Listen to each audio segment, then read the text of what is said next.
Cookery சேனலை பார்த்து யார் வேணாலும் சமையல் பண்ணலாம். ஆனா சுவையான சமையல் பண்றது எப்படி? நான் இதயம் நல்லெண்ணெயில சமையல் பண்றேன். ஆஹா ஓஹோன்னு பாராட்டுறாங்க. நீங்களும் இதயம் நல்லெண்ணெயில சமையல் பண்ணுங்க, பாராட்ட வாங்குங்க. தினம் தோறும் வாங்குவே இதயம் இதயம். இசையமைப்பாளர்கள், இந்தியாவிலே தோன்றிய இசையமைப்பாளர்கள், உலக அனைத்தும் தோன்றக்கூடிய மாமேதைகள், தோன்றியிருந்த மாமேதைகள், யாருக்கும் ஒரு அரசு பாராட்டு விழா நடத்தியதில்லை. இசை உலக சரித்திரத்திலேயே முதலாவது முறையாக ஒரு இசையமைப்பாளருக்கு ஒரு பாராட்டு விழா நடத்துகிறது தமிழக அரசு தான். தமிழக மாண்புமிகு முதல்வர் மு.க. ஸ்டாலின் அவர்கள், நான் சிம்பனிக்கு போகிறேன், அடுத்த நாள் போகிறேன் என்றால் முதல் நாளே வந்திருந்து பொன்னாடை அணிவித்து வாழ்த்து தெரிவித்து வழி அனுப்பி வைத்தார்.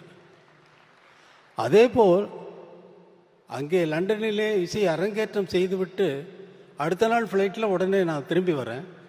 திரும்பி வரும்பொழுது ஃபோன்லேயே வந்து அங்கே ஸ்ரீராம தொடர்பு கொண்டு அரசு மரியாதையுடன் அவரை வரவேற்க வேண்டும் என்று முடிவு செய்திருக்கிறார்கள் என்று ஸ்ரீராம் வந்து எனக்கு அறிவித்திருக்கிறார்கள் என்று எனக்கு செய்தி வந்தது என்று சொல்லுகிறார். என்னால் நம்ப முடியவில்லை. இங்கே வந்து பார்த்தால் அமைச்சர் பெருமக்கள், அமைச்சர் தங்கம் தென்னரசு அவர்கள் வந்து காத்திருக்கிறார்கள். கையில் மலர் செண்டுடன் காத்திருக்கிறார்கள், என்னை வரவேற்கிறார்கள். அரசு மரியாதையுடன் உங்களை வரவேற்க வேண்டும் என்று முதல்வர் ஆணையிட்டிருக்கிறார் என்று சொல்லி, என்னால் என்னவென்று சொல்லுவது? வழி அனுப்பி வைத்துவிட்டு வரவேற்கவும் செய்து இன்று பாராட்டு விழாவும் நடத்துகிறார்கள். என்னால் நம்பவே முடியும். என்னால் இன்னும் நம்பலை. நான் எனக்கு இது இந்த மேடையில் நான் நிற்கிறேன்னா, நான் பேசுகிறேன்னா அப்படிங்கிறத இது தெரியல.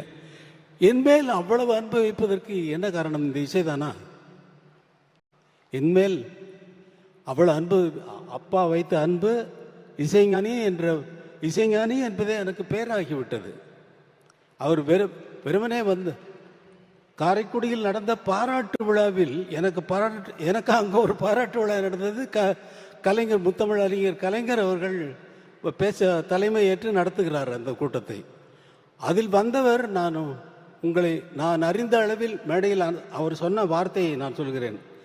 நான் வரும் வழியில் அவர் எழுதிய புத்தகத்தை படித்தேன். அவர் எழுதிய 2 நூல்களை வெட்ட வழியில் கொட்டி கிடக்குது, சங்கீத கனவுகள் என்ற 2 புத்தகத்தையும் காரிலே வரும்பொழுதே படித்து விட்டு வந்து, நான் அவரை அறிந்த வரையில் அவர் எழுதிய புத்தகத்தையும் படித்து கொண்டு வந்தேன். அவருக்கு இந்த மேடையிலே ஒரு பட்டத்தை வழங்க இருக்கிறேன், இசை ஞானி என்ற பட்டத்தை வழங்குகிறேன் என்று சொன்னார். அவர் பாராட்டு விழா, அதே பாராட்டு விழா கலைஞருடைய தவ புதல்வர் மு.க. ஸ்டாலின் அவர்கள் நடத்துகிறார்கள், எனக்கு நடத்துகிறார்கள். அது அரசு சார்பில் எந்த இசைக்கலைஞனுக்கும் பாராட்டு விழா நடந்ததில்லை. இது ஒரு சரித்திரத்தில், இசை உலக சரித்திரத்தில் இது ஒரு பெரிய விஷயமாக நான் கருதுகிறேன். என்னால் இன்னும் நம்ப முடியவில்லை. என்ன பேசுவது என்பதும் மறந்து போய்விட்டது. நீங்கள் கேட்டீர்கள், சிம்பனி இசையை கேட்டீர்கள். உங்களுக்கெல்லாம் உங்கள் மனதிலே என்ன தோன்றி இருக்குமோ என்பதை என்னால் கற்பனை செய்து பார்க்க முடிகிறது. இந்த மாதிரி ஒரு இசையை, அவ்வளவு வாத்தியங்களும் வாசிக்கக்கூடிய இசை என்னுடைய கற்பனையிலேயே தோன்றி, அந்த கற்பனையை எழுத்து மூலமாக எழுதி அத்தனை பேரும் ஒரே நேரத்தில் வாசித்து கொண்டிருக்கிறார்கள். ஒவ்வொருவருக்கும் எழுதிய நோட்ஸை தான் அவர்கள் வாசித்தார்களே தவிர வேற ஒன்றும் இல்லை. நான் எனது எண்ணத்திலே தோன்றிய கற்பனை வரி வடிவமாக எழுதி, அந்த 87 பேருக்கும் எழுதி, தனித்தனியாக எழுதி மொத்தமாக வாசித்த இசைதான் அந்த சிம்பனி. இந்த சிம்பனி எழுதுவதற்கு நான் இசையிலே என்னுடைய வாழ்க்கையை முழுவதும் சென்றது. என்னுடைய குழந்தைகளுக்காக நான் நேரம் செலவழிக்கவில்லை. என்னுடைய குழந்தைகளுக்குடைய நேரத்தை செலவழித்திருந்தால் இந்த சிம்பனியை எழுதியிருக்க முடியாது. இதே போல நீங்கள் விரும்பி கேட்கின்ற அத்தனை பாடல்களையும் நான் கம்போஸ் செய்திருக்க முடியாது. அதனால் இங்கே நான் நன்றி தெரிவிக்க வேண்டியது முதலாவதாக என்னுடைய குழந்தைகளுக்கு. என்னை பொறுத்து கொண்டு கார்த்திக் ராஜா, இவன் போயிட்டானா?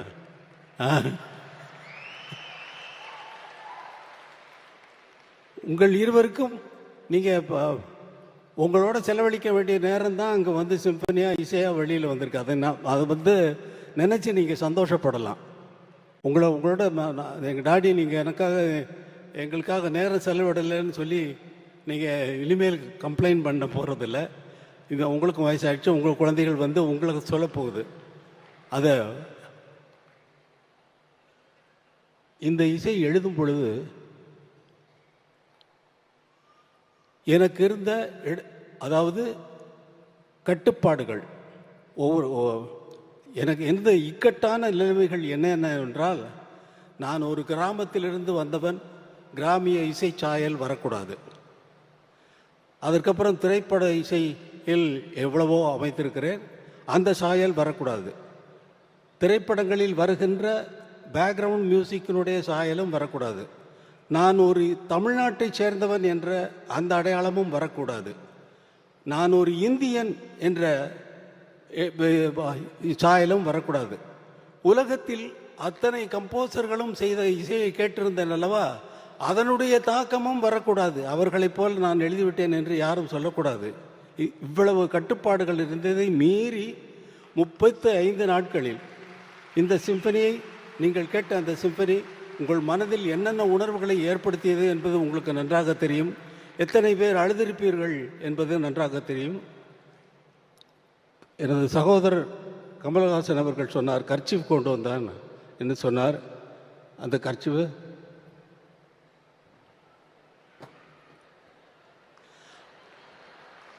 அழுததுக்கு சாட்சி இவர், கண்ணீருக்கு சாட்சி.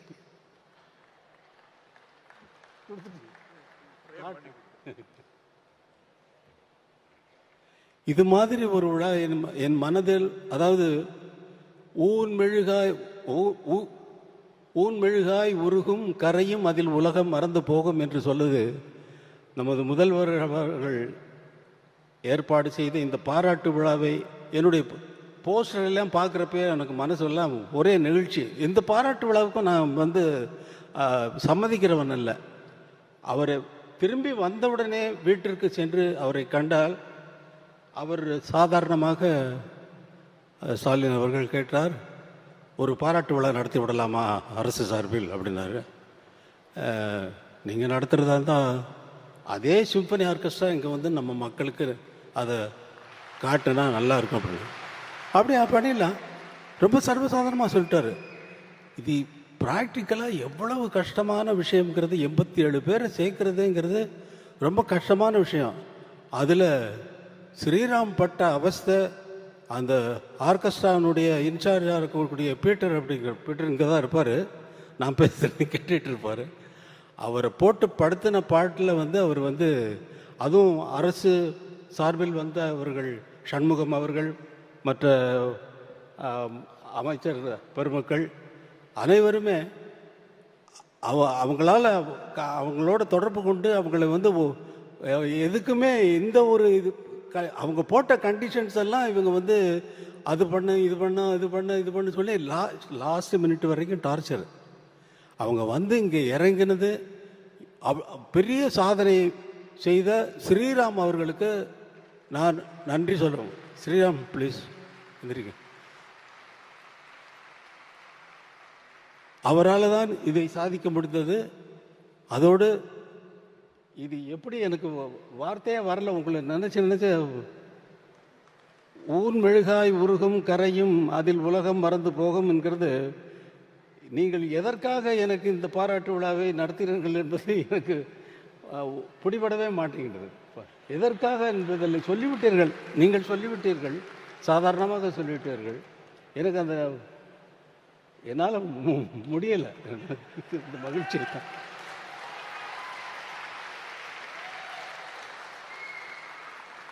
வேற ஏதாவது என்ன பேசணுங்கிறதே போயிடுச்சு பாருங்க. அவர் சூப்பர் ஸ்டார் வந்து பேசுகிறாரு. அவர் என்கிட்ட 2 நாளைக்கு முன்னாடி ஃபோன் பண்ணி, நம்ம பண்ணதெல்லாம் நான் சொல்ல போகிறேன் அப்படின்னாரு. நம்ம பண்ணதெல்லாம்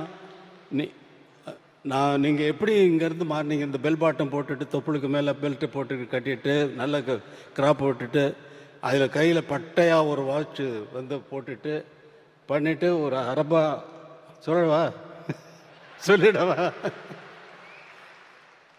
மகேந்திரனும் நீங்களும் நானும் உட்காந்து குடித்தோம்.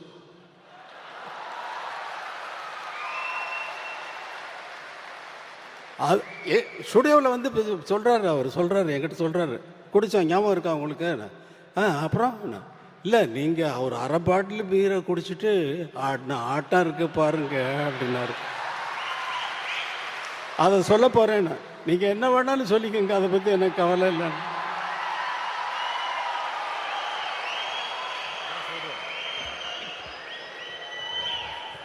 நன்றி நன்றி நன்றி. விஜிபியில் வந்து நம்ம ஜானி கம்போசிங், நான் அங்கே ஷூட் பண்ணிகிட்டு இருந்தேன், அங்கேயே தங்கியிருந்தேன். இவரும் மகேந்திர சார் வந்தாங்க. இது பண்ணிவிட்டு ஈவினிங் நைட்டு நானும் மகேந்திர சார் வந்து ட்ரிங்க்ஸ் எடுத்தோம். இவர்கிட்ட கேட்டோம், சுவாமி சார் என்னன்னு, பீர் ஆஃப் பாட்டில் பீர் அடிச்சுட்டு இவர் போட்ட ஆட்டம் இருக்க, ஐயோ ஐயோ ஐயோ ஐயோ 3 மணி நைட் வரைக்கும். மகேந்திரன் அப்போ சொல்கிறாரு, ராஜா இந்த சாங் இது சும்மா இருங்க சார் அப்படின்னு சொல்லி ஊரில் கிசு கிசு எல்லாம் கேட்குறாரு. மெயினாக ஹீரோயின்ஸுங்க பற்றி. அண்ணா பெரிய லவ், பெரிய லவ், அதுதான் இந்த பாட்டெல்லாம். சொல்லுங்க சார், அப்படி இருந்தவர் இன்னும் நிறைய இருக்கு, இன்னொரு வாட்டி நான் வச்சுக்கிறேன்.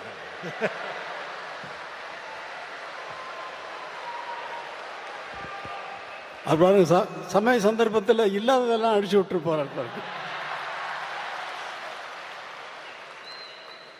எப்படியோ உங்களுக்கு இந்த மேடையில் முதல்வர் அவர்கள் ஒரு அறிவிப்பை அறிவித்தார். அதற்கு முதல்வர் அவர்களுக்கு என்னுடைய மனமார்ந்த நன்றியை தெரிவித்துக் கொள்கிறேன். நான் உங்களுக்கு ஒரு அறிவிப்பை சொல்கிறேன். இந்த அரங்கத்திலே இவ்வளவு பேர் தான் இந்த இசையை கேட்க முடிந்தது. எனக்கு நமது மக்கள் அனைவரும் கேட்க வேண்டும் என்ற ஆசை எப்பொழுதும் உண்டு. ஏனென்றால் இதை நீங்கள் இந்த இந்த இந்த இசையை வேறு எங்காவது கேட்டிருக்கிறீர்களா? எங்கேயாவது கேட்டிருக்க முடியுமா? இந்த இன்பத்தை நேரடியாக கேட்டால்தான், இதை ரெக்கார்ட் செய்து கேட்கறதுல அர்த்தமே இல்லை. அது இந்த இந்த உணர்வை நமக்கு கொண்டு வராது. 87 பேரும் ஒரே நோக்கத்தோடு ஒரே கவனத்தோடு அந்த இசையை எப்படி பிரசன்ட் பண்ணுவது என்பதிலேயே அவர்கள் கவனமெல்லாம் இருக்க போய்த்தான் இந்த இசை இவ்வளவு உயர்ந்ததாக இருக்கிறது. எல்லோருடைய கவனமும் ஒரே நேரத்தில் ஒரே இடத்தில் இருக்கிறது. மற்றபடி மற்ற இசைகளுக்கெல்லாம் அந்த விஷயமே கிடையாது. 87 பேர் எங்கேயாவது திரும்பி பார்த்தாங்களா? யாரையாவது பார்த்தாங்களா? ஒருத்தராவது? அவர்களுடைய வாத்தியம், அவர்கள் முன்னால் இருந்தக்கூடிய இசை குறிப்புகள், அதைத்தான் வாசித்தார்கள். இந்த இசையை நேரடியாக கேட்கும் பொழுதுதான் நம்முடைய உள்ளமெல்லாம் கரைகிறது, நம்முடைய கண்களிலிருந்து நீர் கசிகிறது, நம்முடைய உயிரை போய் அது ஆட்டுகிறது. இது சினிமா பாடல்களிலேயே நடந்தாலும் கூட இந்த மாதிரி உயர்ந்த இசையை கண்டுகொள்ளாமல் நாம் எதற்கு இந்த உலகத்தில் உயிர் வாழ வேண்டும்? எதற்கு இந்த உலகத்தில் உயிர் வாழ வேண்டும்? உயர்ந்த விஷயங்களை கண்டுகொண்டு அதை பற்றி கொண்டு மேலே போவதை விட்டுவிட்டு பல விஷயங்களில் நம் கவனத்தை சிதறடித்து விட்டு நம்மளுடைய சக்தியெல்லாம் வீணாகிறது அந்த சிதறடிக்கிறத காரணத்தினால். அதனால் இந்த இசையை நமது மக்கள் அனைவரும் கேட்க வேண்டும் என்பதற்காக பெரிய மைதானத்திலே இதே இசை கலைஞர்களை கொண்டு வந்து அவர்களுக்கு இந்த சிம்பனியை நான் நடத்தி காட்டுவேன் என்று உங்களுக்கு ஒரு வாக்குறுதி கொடுக்கிறேன்.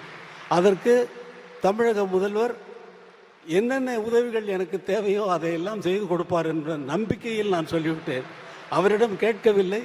கண்டிப்பாக என் மீது இருக்கும் அன்பிலே அவர் கண்டிப்பாக அதை செய்வார். அந்த நாள் விரைவில் வரும் என்று உங்களுக்கு அறிவித்துக் கொண்டு இந்த விழாவுக்கு இது நன்றி நன்றி நன்றி நன்றி நன்றி சொல்ல வார்த்தை இல்லையே.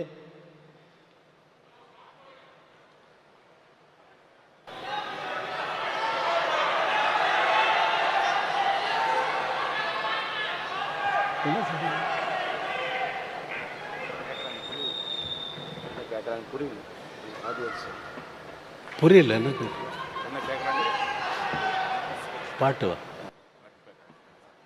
பாட்டா நான் தான் பாடினேன், ஆர்கெஸ்ட்ராவோட அவங்களோட பாடினேன்ல.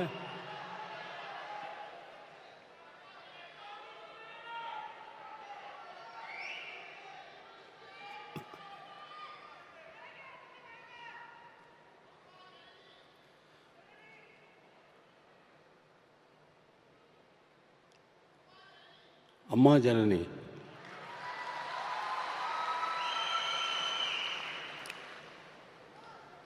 शिवशक्त्या युक्तो यदि भवति शक्तप्रभवितुम्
जननी जननी जननी जननी